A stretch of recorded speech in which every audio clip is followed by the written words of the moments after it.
Okay, here we are. Okay, get to carve a squirrel. I like to carve squirrels. They're little though, and chainsaw makes it a little tough.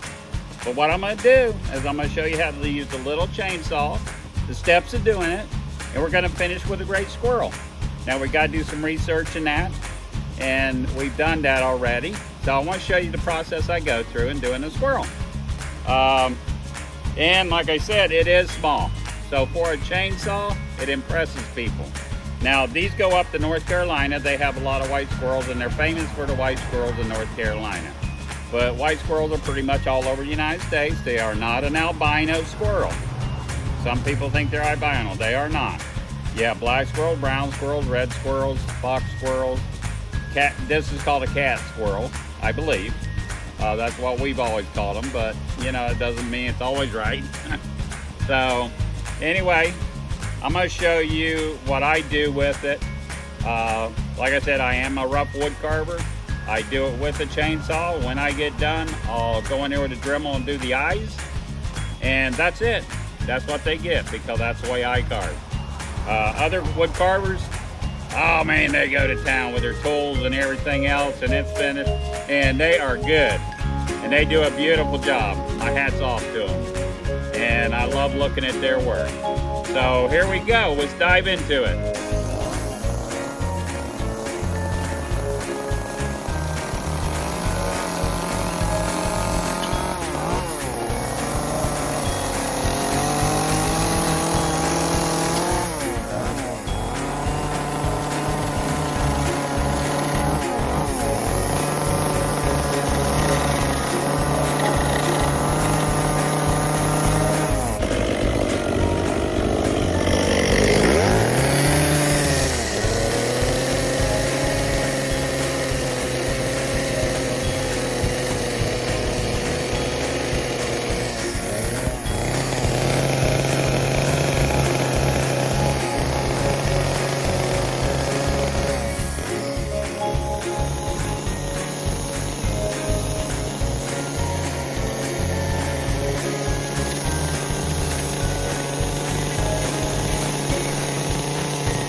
watching this part. There will be a second part.